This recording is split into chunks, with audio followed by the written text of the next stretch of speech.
Hello and welcome. अगला question है हमारे पास, how can an offer be revoked. ये क्वेश्चन हमारे पास यूपीसीजे 2006, 2015 और एमपीसीजे 2017 में पूछा गया है।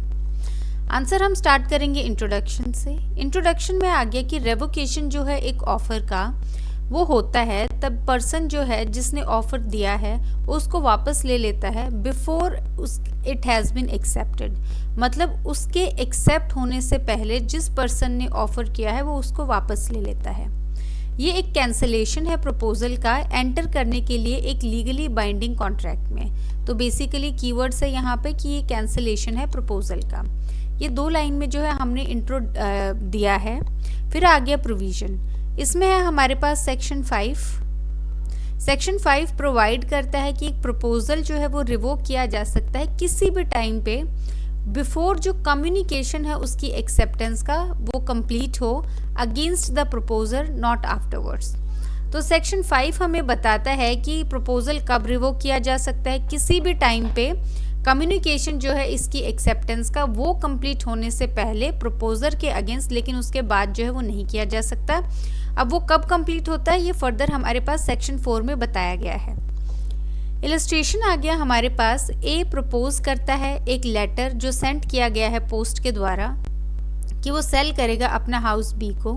बी एक्सेप्ट कर लेता है प्रपोजल एक लेटर के द्वारा जो सेंड किया जाता है अगेन बाय पोस्ट। ए जो है वो रिवोक कर सकता है अपना प्रपोजल किसी भी टाइम पे बिफोर या फिर एट द मोमेंट जब बी पोस्ट करता है अपना लेटर ऑफ एक्सेप्टेंस, लेकिन उसके बाद नहीं। जब भी आपके पास जो है इलस्ट्रेशंस आते हैं या इस टाइप के जो है फैक्ट बेस्ड क्वेश्चन आते हैं, आप अलग से जो है रफ वर्क करेंगे और जो है इसको शॉर्ट फॉर्म में जो है लिखेंगे। जैसे कि ए जो है इसने ऑफर किया बी को, हमारे पास बी ने एक्सेप्ट कर लिया लेटर के द्वारा ही, तो साइड में आप छोटा सा लिख लेंगे कि लेटर।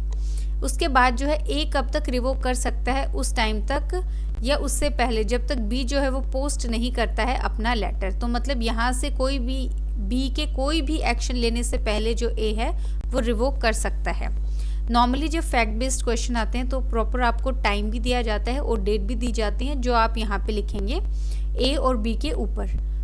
उसके बाद जो है जो कंक्लूजन में आएगा आपके पास वो यहीं से आप जो है डिसाइड करके देखेंगे। फिर आ गया कम्युनिकेशन ऑफ रेवोकेशन। अगेन हमारे पास जो सेक्शन 4 है वो बताता है कि कम्युनिकेशन जो है रेवोकेशन ऑफ प्रपोजल का वो कब कंप्लीट होता है।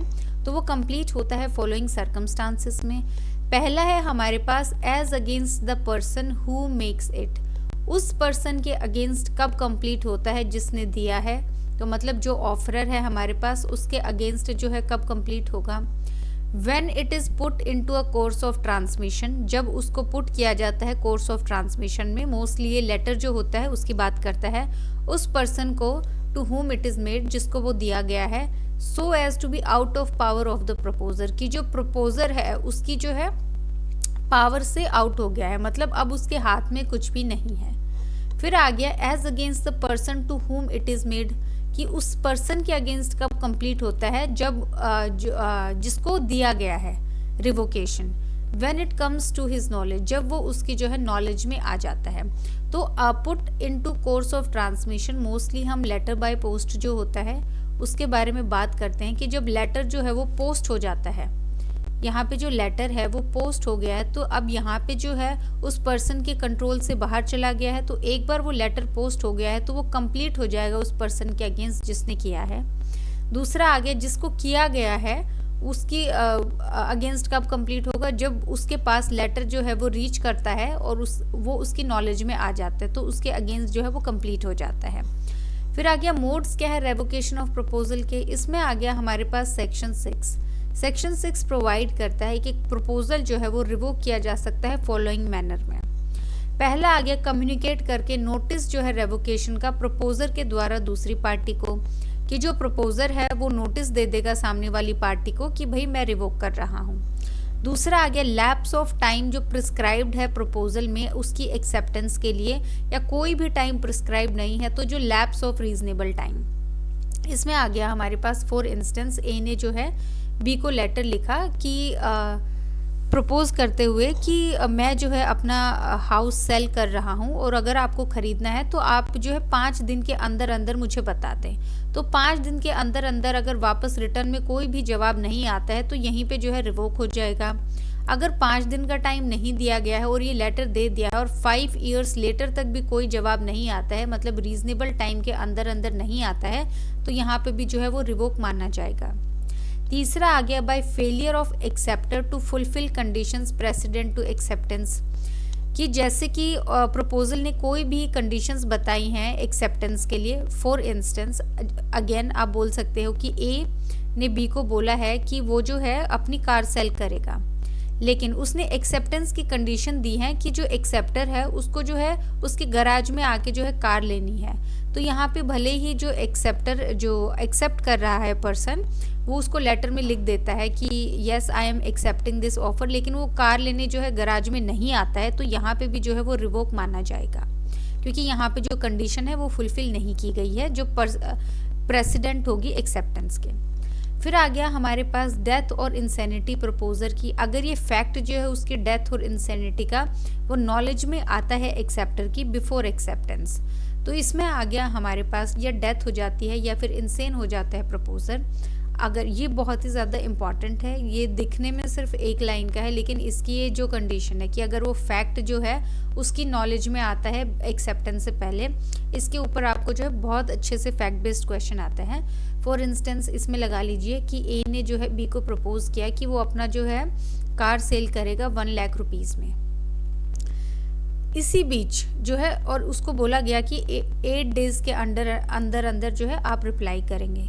जो 4th डे है उसमें ए की डेथ हो जाती है, लेकिन बी को इसके बारे में नहीं पता है और बी जो है 7th डे पे लेटर भेज देता है एक्सेप्टेंस का, तो यहाँ पे रिवोक माना जाएगा या नहीं माना जाएगा? तो यहाँ पे रेवोकेशन नहीं माना जाएगा, क्योंकि जो फैक्ट था उसकी डेथ का या इंसेनिटी का वो जो है एक्सेप्टर की नॉलेज में नहीं था, तो यहाँ पे जो है रेवोकेशन नहीं होगा और ये लीगली बाइंडिंग कॉन्ट्रैक्ट होगा। ऐसे करके जो है काफ़ी ज़्यादा कन्फ्यूजिंग क्वेश्चंस पूछे जाते हैं। फिर कंक्लूड हम करेंगे एक केस लॉ से। केस लॉ आ गया इसमें हमारे पास JK enterprises versus the state of MP 1997। काफ़ी इंपॉर्टेंट केस है। इसमें हेल्ड किया गया है कि मध्य प्रदेश हाई कोर्ट ने हेल्ड किया है कि जो कम्युनिकेशन है रेवोकेशन ऑफ प्रपोजल का वो क्रिस्टल क्लियर होना चाहिए कि मैं रिवोक कर रहा हूँ और जो है करेक्ट एड्रेस को दिया जाना चाहिए। इस केस में जो रेवोकेशन लेटर है वो सेंड किया गया था फैक्स मशीन के द्वारा।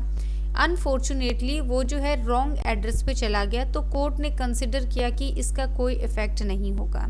तो इससे आपको 2 चीज़ें मिली है। पहला पॉइंट है आपके पास क्रिस्टल क्लियर होना चाहिए, दूसरा आ गया आपके पास कि करेक्ट एड्रेस पे होना चाहिए। तो अगर इन 2 पॉइंट्स पे कोई भी आपके पास फैक्ट बेस्ड क्वेश्चन आता है तो वहाँ पे जो है आप इस केस लॉ से उसको सपोर्ट करेंगे। बाकी इस क्वेश्चन में 2-3 बातें ध्यान रखने वाली हैं। पहला यही कि हमने 10 मार्कर के हिसाब से किया है। दूसरा ये कि 5 मार्कर में ये अगर आता है तो आपको थोड़ा सा ही कट शॉर्ट करना है, जैसे आप केस लो थोड़ा सा स्किप कर सकते हैं। बाकी जो है इसकी 4 हेडिंग्स तो आपको कम से कम मिनिमम 4 हेडिंग्स आपकी होनी चाहिए। ये जो क्वेश्चन है ये मोस्टली फैक्ट बेस्ड क्वेश्चन में आता है। इसमें आपको जो है सेक्शन 5 और सेक्शन 4 का कॉम्बिनेशन जो है सबसे ज़्यादा पूछा जाता है फैक्ट बेस्ड क्वेश्चन में, और क्योंकि जो कॉन्सेप्ट्स हैं इन दोनों सेक्शंस के वो स्टूडेंट्स के क्लियर नहीं होते हैं, तो वो वहाँ पे सबसे ज़्यादा कंफ्यूज इन्हीं क्वेश्चंस में होते हैं। तो यहाँ पे आपको सेक्शन 5 अच्छे से करना है, सेक्शन 4 अच्छे से करना है। इन केस अगर बार बार पढ़ने के बाद भी आपको नहीं ध्यान आ रहा है, या फिर आप YouTube से कोई भी टीचर्स के वीडियोस देख रहे हैं वहाँ से भी आपको नहीं समझ आ रहा है, तो आप क्या कर सकते हैं, 5 जजमेंट्स आप सेक्शन 5 के उठाएं और 5 जजमेंट्स जो है आप सेक्शन 4 के उठाएं विद फैक्ट्स। उन दोनों को जैसे ये 5 को तो 10 जजमेंट्स हो गए आपके पास। 10 जजमेंट्स आप जिस टाइम पढ़ लेंगे तो आपको जो है खुद ही समझ आ जाएगा और सारे डाउट्स जो हैं वो क्लियर हो जाएंगे आपके। बाकी एक आधी इलस्ट्रेशन हमने की है, एक इलस्ट्रेशन किया है हमने, एक दूसरा जो है केस लो किया है, तो थोड़ा बहुत आपका क्लियर हो जाना चाहिए। और जो मोड्स हैं हमारे पास रेवोकेशन के, इनमें से जो 4 जो कंडीशंस है, चारों में से भी हमारे पास फैक्ट बेस्ड क्वेश्चन आता है। जैसे कि आपको छोटा सा लिख देंगे क्वेश्चन में फैक्ट्स देने के बाद कि जो है जो प्रपोजर है उसने नोटिस दे दिया है रेवोकेशन का, तो वहाँ पे जो है बीच में बहुत बार डिटेल्स में जो है बच्चे इग्नोर कर देते हैं इस चीज़ को, लेकिन ये बहुत ही ज़रूरी होगा। और बाकी जो 3 हैं हमने जो है उनके इलस्ट्रेशंस कर लिए हैं इंडिविजुअली, तो इनमें से भी फैक्ट बेस्ड क्वेश्चन आता है। फिर अगर करेक्ट एड्रेस वाला होता है तो आप ये वाला केस लो सपोर्ट करेंगे। करेक्ट एड्रेस आपको जो है अब वो जो लेटर बाय पोस्ट है उसमें भी पूछा जा सकता है कि किसी ने लेटर पोस्ट किया, वो रॉन्ग एड्रेस पे चला गया, तो यहाँ पे रेवोकेशन होगा या नहीं होगा, तो इसमें भी माना जाएगा कि रेवोकेशन नहीं होगा। ये केस लो से आप सपोर्ट करेंगे। बाकी जो है इस क्वेश्चन में ऑलमोस्ट हमने सब कुछ इंक्लूड कर लिया है। So thank you.